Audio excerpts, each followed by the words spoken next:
আমি 30 বছর থেকে বলে আসছি 2 আযান বেদাত, আজও বলছি, আমার দেহে শ্বাস থাকাকালীন বলবো 2 আযান বেদাত। তুমি দাও, তোমার বাপ দেখ, তোমার যত গোষ্ঠী দেখ না, তাতে আমার কি? তাতে আমার কি? সারা পৃথিবীর মানুষ 2 আযান দেখ, তাতে আমার কি? জুমার দিনে 2 আযান মসজিদে চলবে মানে হাদিস দেখাও তো বেটা, কয় লাইন তুমি পড়েছো? মসজিদে 2 আযান দিতে হবে, পৃথিবীতে কলমের কালি দিয়ে কোনো কেতাবে লেখা নেই। তুমি দেখাও তো বেটা, কয় লাইন তুমি পড়াশোনা করেছে? মসজিদে জুমার 2 আযান দিতে হবে এরকম হাদিস পৃথিবীতে নেই। আজ এমন একটা যুগে আমরা পদার্পণ করেছি, এক শ্রেণীর ভাইয়েরা অনলাইনে ঢুকলেই দেখতে পাবেন তারা সাহাবীদেরকে নিয়ে তুচ্ছ তাচ্ছিল্য করে। তারাও আবার নিজেকে আলেম দাবি করে, বুঝতে পাচ্ছেন? তারা নিজেকে মৌলবি দাবি করে, অথচ সাহাবীদেরকে নিয়ে তুচ্ছ তাচ্ছিল্য করে। সাহাবীদেরকে বলে বেদাতি, সাহাবীদের নাকি গোনা ছিল, এই ধরনের কথা বলে না? এই যাবতীয় কথা যারা বলবে অবশ্যই তারা জাহান্নামী। এজন্য আমরা সাহাবীদেরকে গালমন্দ করব না, বলুন ইনশাআল্লাহ। তিনাদের ব্যাপারে ভালো ধারণা রাখবো, তিনাদেরকে বেদাতি বলবো না। যেমন 20 রাকাত তারাবি কোন সাহাবী চালু করেছেন? হযরত উমর রাদিয়াল্লাহু তাআলা আনহু। এক শ্রেণীর ভাইয়েরা আছে, তাদেরকে শ্রদ্ধার সঙ্গে বলছি, কাউকে ছোট করা আমার উদ্দেশ্য নয়। তারা বলে থাকে উনি নাকি বেদাতি ছিলেন। কি গো, নাউজুবিল্লাহ বলবেন না? যেহেতু উমর রাদিয়াল্লাহু তাআলা আনহু 20 রাকাত মানে তারাবিটা চালাকি করে নাকি তিনি নিজে থেকে উস্তাদি করে চালু করেছেন। এই যে জুম্মার দিনে আপনারা কয় আযান দেন? 2 আযান। নবীর যুগে ছিল কয়টা? একটা ছিল নবীর জামানায়, কিন্তু পরবর্তীতে উসমান রাদিয়াল্লাহু তাআলা আনহু 2টা আযান চালু করেছেন মানুষের সুবিধার্থে। এই জন্যে দেখবেন যে এক শ্রেণীর ভাইয়েরা উসমান রাদিয়াল্লাহু তাআলা আনহুকে ডাইরেক্ট বেদাতি তাই বলে। এখন বলুন, সাহাবীদেরকে যারা বেদাতি বলবে তাদের আকীদা ঠিক আছে? আকীদা ঠিক নাই। যে আয়াত পড়েছি সে আয়াতের ওপরে 2-4টে কথা। আল্লাহ সুবহানাহু ওয়া তাআলা বলছেন, কুল, হে নবী আপনি পৃথিবীর মানুষকে বলুন, ইন কুনতুম তুহিব্বুনাল্লাহ, যদি তোমরা আল্লাহকে ভালোবাসো, ফাত্তাবিউনি, তাহলে আমার অনুসরণ করো। আর বিশ্বনবী সাল্লাল্লাহু আলাইহি ওয়াসাল্লামের কেউ যদি অনুসরণ করে তাহলে কি হবে? ওয়া ইয়াগফির লাকুম যুনুবাকুম, আল্লাহ সুবহানাহু ওয়া তাআলা জিন্দেগির সমস্ত গুনাহ খাতা মাফ করে দেবেন, বলুন সুবহানাল্লাহ। এই জন্যে আমরা সকলে বিশ্বনবী সাল্লাল্লাহু আলাইহি ওয়াসাল্লামের বেশি বেশি করে অনুসরণ করার চেষ্টা করব। এখন নবী সাল্লাল্লাহু আলাইহি ওয়াসাল্লামের অনুসরণ তো করব, কিন্তু কাউকে অনুসরণ করতে হলে, কারো অনুকরণ করতে হলে সেই লোকটার ক্যারেক্টার কেমন ছিল, তিনার ব্যবহার কেমন ছিল, আদর্শ কেমন ছিল জানার দরকার আছে না নাই? তাহলে আমরা ওটা যে জানবো, তো আমরা কেউ এখানে যতগুলো মানুষ বসে আছি নবী সাল্লাল্লাহু আলাইহি ওয়াসাল্লামকে চামড়ার চোখে দেখেছি? কেউ দেখেছি ভাই? কেউ আমরা দেখিনি। তাহলে নবীজিকে দেখেছেন কারা? সবাই মিলে বলেন। সাহাবীরা বিশ্বনবী সাল্লাল্লাহু আলাইহি ওয়াসাল্লামকে দেখেছেন। তাহলে বোঝা গেল যে বিশ্বনবীর আদর্শকে জানতে হলে, তিনার চরিত্র, তিনার ব্যাকগ্রাউন্ড, তিনার ব্যবহার জানতে হলে আমাদেরকে সাহাবীদেরকে সত্যের মাপকাঠি হিসাবে মেনে নিতে হবে। সাহাবীদের মুখ থেকে বিশ্বনবীর ব্যাপারে যে সমস্ত খবরগুলো আমাদের কাছে এসেছে সেই সমস্ত খবরগুলোকে বিশ্বাস করে সেই মোতাবিক আমাদের জীবনটা কাটাতে হবে। এইভাবে চলবো, বলুন ইনশাআল্লাহ। এখন আর একটা কথা আপনাদেরকে বলে দিই যে সাহাবীদের জীবনী, সাহাবীদের চরিত্র, তারপরে সাহাবীদের ওঠা বসা, চালচলন, এগুলোও মেনে চলা আমাদের জন্য জরুরি। কেননা হাদিসের মধ্যে এসেছে যে বিশ্বনবী সাল্লাল্লাহু আলাইহি ওয়াসাল্লামের চালচলন যেমন ছিল সাহাবীদেরও চালচলন তেমন ছিল, বলুন সুবহানাল্লাহ। এমনকি ইবনে হাজার আসকালানী রহমাতুল্লাহ আলাইহি বলেছেন, বিশ্বনবী যেভাবে খেতেন সাহাবীরাও সেভাবে খেতেন, বিশ্বনবী যেভাবে ঘুমাতেন সাহাবীরাও সেভাবে ঘুমাতেন, বিশ্বনবী যেভাবে হাঁটতেন সাহাবীরাও সেভাবে হাঁটতেন, বিশ্বনবী যেভাবে নামাজ পড়তেন সাহাবীরাও সেভাবে নামাজ পড়তেন। এক কথায় বিশ্বনবীর হুবাহু কপি করার চেষ্টা করতো সাহাবীরা, সুবহানাল্লাহ বলবেন না? তাহলে এখানে সাহাবীদের জীবন, তাদের বায়োডাটা, তাদের লাইফ স্টাইল জানতে হবে না? হবে না? তাদের লাইফ স্টাইল জানলে আমরা বুঝতে পারবো নবী সাল্লাল্লাহু আলাইহি ওয়াসাল্লাম কেমন ছিলেন।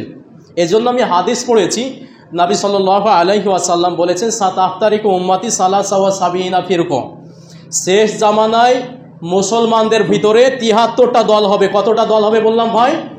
73টা দল হবে। কুল্লুহুম ফিন্নার, সবাই জাহান্নামে যাবে। সবাই কোথায় যাবে? সবাই জাহান্নামে যাবে ইল্লা ওয়াহিদা, আমার আঙ্গুলের দিকে তাকান, একমাত্র একটা দল জান্নাতে যাবে। তাহলে ৭৩-এর মধ্যে ১ মাইনাস করে দেন, কত থাকলো? ৭২টাই কোথায় যাবে? জাহান্নামে। আর একটা দল যাবে জান্নাতে। তাহলে ভাবুন জান্নাতে যাওয়া সহজ না কঠিন? কি গো, কথা বলছেন না কেন? কঠিন। এজন্যে খুব মনোযোগ দিয়ে শুনতে হবে আজকের আলোচনা, খুবই গবেষণামূলক আলোচনা। মোহতারাম মুআজ্জাজ সামিন একরাম, আমি যে কথা বলছিলাম, এখন যেই দলটা জান্নাতে যাবে সে দলের বৈশিষ্ট্য আছে না নাই? হাদিসে অবশ্যই বৈশিষ্ট্য আছে, সেটাও শুনে নিন। আল্লাহ নবী বলেছেন 2টা গুণ যাদের ভিতরে থাকবে তারা জান্নাতে যাবে। সুবহানাল্লাহ বলবেন না? কয়টা গুণ বললাম? 2টা গুণ যাদের ভিতরে থাকবে তারা জান্নাতে যাবে। তার 1 নম্বরে বিশ্বনবী বললেন, মা আনা আলাইহি ওয়া আসহাবি, আমি নবীর যেরকম চরিত্র, আমি নবীর যেরকম ব্যবহার আদর্শ, এই রকম আদর্শ যদি কেউ গঠন করতে পারে, সেই রকম চরিত্র যদি কেউ গঠন করতে পারে, আর সাহাবীদের চরিত্র যদি তারা গঠন করতে পারে, সাহাবীদের চরিত্র আদর্শ যদি মেনে চলতে পারে, তাহলে অবশ্যই অবশ্যই জান্নাতে চলে যাবে। বলুন সুবহানাল্লাহ। তাহলে এখানে কয়টা কথা বললাম? 2টা কথা বললাম। 1 নম্বরে কাকে ফলো করতে হবে? নবী সাল্লাল্লাহু আলাইহি সাল্লামকে। 2 নম্বরে সাহাবীদেরকে। কেউ যদি বলে শুধু আমরা নবীকে মানবো কিন্তু সাহাবীদেরকে মানবো না, কোথায় যাবে? কি ব্যাপার, আপনারা বলছেন না কেন? জান্নাতে যাবে নাকি আবার জাহান্নামে যাবে? আল্লাহর নবী বলেছেন কেউ যদি শুধু আমাকে মানে আর সাহাবীদের আদর্শ না মানে, সাহাবীদেরকে গালমন্দ করে, সাহাবীদেরকে বেদাতি বলে, জাহান্নামে যাবে। আজ এমন একটা যুগে আমরা পদার্পণ করেছি, এক শ্রেণীর ভাইয়েরা অনলাইনে ঢুকলেই দেখতে পাবেন তারা সাহাবীদেরকে নিয়ে তুচ্ছ তাচ্ছিল্য করে। তারাও আবার নিজেকে আলেম দাবি করে, বুঝতে পাচ্ছেন? তারা নিজেকে মৌলবি দাবি করে, অথচ সাহাবীদেরকে নিয়ে তুচ্ছ তাচ্ছিল্য করে, সাহাবীদেরকে বলে বেদাতি, সাহাবীদের নাকি গুনাহ ছিল, এই ধরনের কথা বলে না? বলে না? এই যাবতীয় কথা যারা বলবে অবশ্যই তারা জাহান্নামী। এজন্য আমরা সাহাবীদেরকে গালমন্দ করব না, বলুন ইনশাআল্লাহ। তিনাদের ব্যাপারে ভালো ধারণা রাখবো, তিনাদেরকে বেদাতি বলবো না। যেমন 20 রাকাত তারাবি কোন সাহাবী চালু করেছেন? হযরত উমর রাদিয়াল্লাহু তাআলা আনহু। এক শ্রেণীর ভাইয়েরা আছে, তাদেরকে শ্রদ্ধার সঙ্গে বলছি, কাউকে ছোট করা আমার উদ্দেশ্য নয়। তারা বলে থাকে উনি নাকি বেদাতি ছিলেন। কি গো, নাউজুবিল্লাহ বলবেন না? যেহেতু উমর রাদিয়াল্লাহু তাআলা আনহু 20 রাকাত মানে তারাবিটা চালাকি করে নাকি তিনি নিজে থেকে উস্তাদি করে চালু করেছেন। এই যে জুম্মার দিনে আপনারা কয় আজান দেন? 2 আজান। নবীর যুগে ছিল কয়টা? 1টা ছিল নবীর জামানায়, কিন্তু পরবর্তীতে উসমান রাদিয়াল্লাহু তাআলা আনহু 2টা আজান চালু করেছেন মানুষের সুবিধার্থে। এই জন্যে দেখবেন যে এক শ্রেণীর ভাইয়েরা উসমান রাদিয়াল্লাহু তাআলা আনহুকে ডাইরেক্ট বেদাতি তাই বলে। এখন বলুন, সাহাবীদেরকে যারা বেদাতি বলবে তাদের আকীদা ঠিক আছে? আকীদা ঠিক নাই। এই জন্য প্রিয় ভাইয়েরা আমার, আমরা সাহাবীদেরকে ভালোবাসবো, ওনাদেরকে রেসপেক্ট দিয়ে কথা বলবো, আমরা কখনো তাদের ব্যাপারে ব্যঙ্গ কোনো কথা বলার চেষ্টা করব না, বলুন ইনশাআল্লাহ। এখন সাহাবীদের কয়েকটা লাইফ স্টাইল আপনাদেরকে বলে দিই, যে বিশ্বনবীকে কিভাবে তারা ফলো করতেন। বলার দরকার আছে না নাই? বলুন, জানা দরকার আছে। যেমন আপনাদেরকে এখানে একটা কথা না বললেই নয়, মুস্তাদরাকে হাকিমের একটা হাদিস মনে পড়ে গেল। সাহাবীদের মধ্যে যত সাহাবী ছিল সব চাইতে কালো বর্ণের সাহাবী, তিনার নাম কি ছিল? বেলাল রাদিয়াল্লাহু তাআলা আনহু। তিনি একদিন মসজিদের ভিতরে গিয়েছেন, আর ওই টাইমে হযরত উমর রাদিয়াল্লাহু তাআলা আনহু এসেছেন। ঘটনাক্রমে 2 জনের মধ্যে একটু ঝগড়া শুরু হয়ে গেল। কি গো, আমাদের ভিতরে মাঝে মধ্যে বন্ধুতে ভাইয়ে ভাইয়ে ঝগড়া মারামারি হয় না? মানুষ মাত্রই হতে পারে, ওনারা তো আর ফেরেশতা না, মানুষ মাত্র কিছু ভুল হবে, কিন্তু আল্লাহ তাআলা ওনাদের ভুলগুলোকে ক্ষমা করে দিয়েছেন। তো 2 জনে ঝগড়া শুরু করে দিয়েছে কোথায়? মসজিদের বারান্দায়। ওনারা আবার মসজিদের ভিতরে কথা বলতেন না, মসজিদের বারান্দায় বাইরের সাইডে কথা বলতে বলতে ধরুন ঝগড়া শুরু হয়ে গেছে। এক পর্যায়ে হযরত উসমান রাদিয়াল্লাহু তাআলা আনহু রেগে গেলেন, ক্ষেপে গেলেন। ওনার রাগ কম ছিল না বেশি ছিল? সব চাইতে বেশি ছিল। উনি রেগে গিয়ে বললেন, তুই একটা কালো মায়ের সন্তান। কি বললেন? তুই একটা কালো মায়ের সন্তান, তোর সঙ্গে আমার কথা বলার টাইম নাই।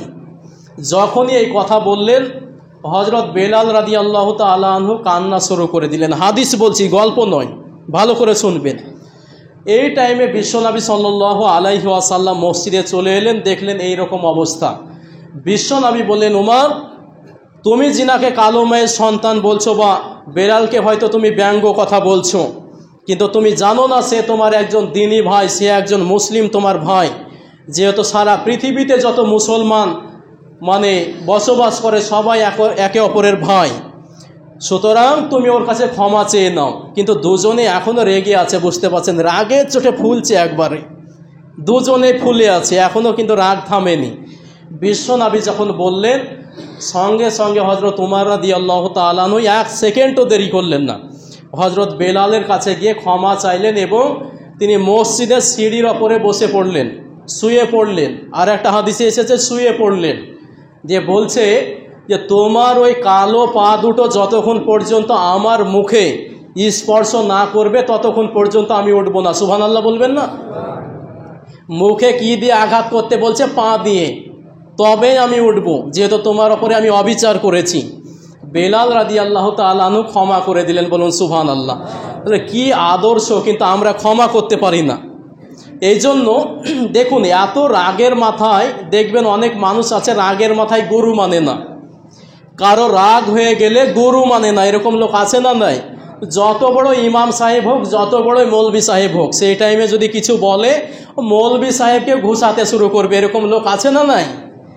আছে। এই জন্যে আমরা এটা মাথায় রাখার চেষ্টা করব, রাগ কন্ট্রোল করা হচ্ছে মুমিনের একটা আলামত, আর রাগ কন্ট্রোল না করা এটা হচ্ছে মুনাফিকির আলামত। এই জন্যে রাগটা কন্ট্রোল করতে হবে। আর রাগের টাইমে যে আমরা গরু মানি না, এর অনেক উদাহরণ আছে।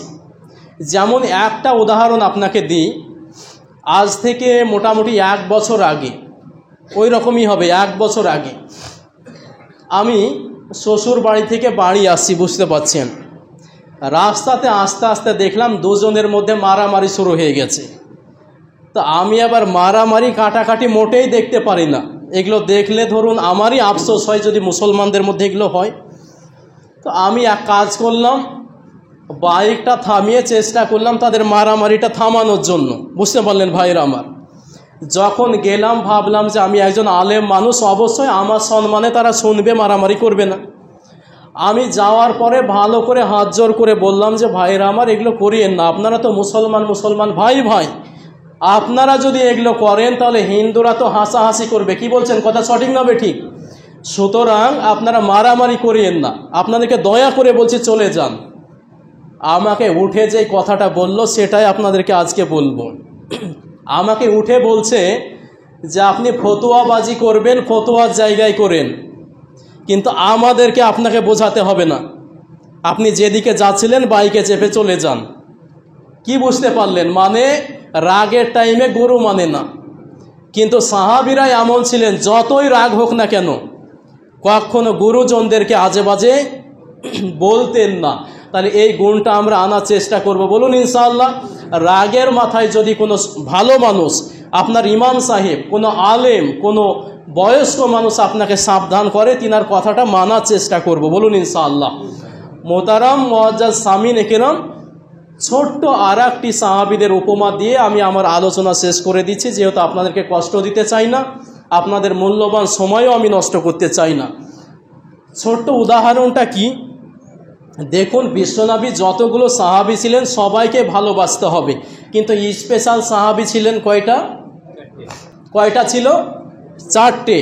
এই জন্য তাদের 4টের ব্যাপারে হাদিসে এসেছে, আলাইকুম বি সুন্নাতি ওয়া সুন্নাতিল খুলাফাই রাশিদিন আল মাহদিন। আল্লাহর নবী বলেছেন যে আমার মৃত্যুর পরে তোমরা হেদায়াত প্রাপ্ত 4 জন খলিফাকে একেবারে নির্দ্বিধায় নিঃসন্দেহে ভালোভাবে মেনে নেবে, ওদের ব্যাপারে আজে বাজে বলবে না। তাহলে এই 4 জন সাহাবীকে মানা একান্তই আমাদের জন্য জরুরি, আর তাদের জীবন, তাদের লাইফ স্টাইলও জানা আমাদের জন্য জরুরি। এই জন্য ছোট্ট একটা কথা বলে আমি আমার আলোচনা শেষ করে দিচ্ছি। দেখুন, প্রথম খলিফা কে ছিলেন? সবাই মিলে বলুন। প্রথম খলিফা হজরত আবু বকর রাদিয়াল্লাহু তাআলা আনহু। দ্বিতীয় খলিফা কে ছিলেন? উমার। তৃতীয় খলিফা উসমান, আর চতুর্থ খলিফা আলী। তাহলে কয়জন হলো? চারজন হয়ে গেল। 1 নম্বরে আবু বকর, 2 নম্বরে উমর, 3 নম্বরে উসমান, 4 নম্বরে আলী। 4টে হলো না? হলো না? এবার ভালো করে শুনুন। হজরত উমর রাদিয়াল্লাহু তাআলা আনহুর একটা নিয়ম ছিল যে প্রত্যেক দিন 3টে ভালো কাজ না করে ঘুমাতেন না। কয়টা ভালো কাজ বললাম? প্রত্যেক দিন 3টা ভালো কাজ না করে তিনি ঘুমাতেন না, মানুষের উপকার করতেন 3টা করে। তো রাস্তা দিয়ে বেরিয়ে যাচ্ছেন, হঠাৎ করে একদিন একজন বুড়িমার বাড়িতে গিয়ে দেখা হয়ে গেল, বুঝতে পারছেন? তো সেই বুড়িমাকে বললেন যে, কি ব্যাপার, আপনি যে জায়গায় বসবাস করছেন আপনার ছেলে মেয়ে নাই? তো বলছে, না আমার ছেলে মেয়ে নাই। আপনার স্বামী নাই? তো বলছে, আমার স্বামী নাই। আপনার পিতামাতা নাই? তো পিতামাতাও নাই। আমার কেউ নাই, একেবারে নিঃস্ব। হজরত উমর রাদিয়াল্লাহু তাআলা আনহু বললেন, তাহলে তো আপনাকে দেখভাল করার জন্য মানুষের প্রয়োজন। তো হ্যাঁ, অবশ্যই মানুষের প্রয়োজন। তো তিনি বললেন যে, এক কাজ করুন, কাল থেকে আপনাকে আপনার দেখভাল করার জন্য আমি আসব।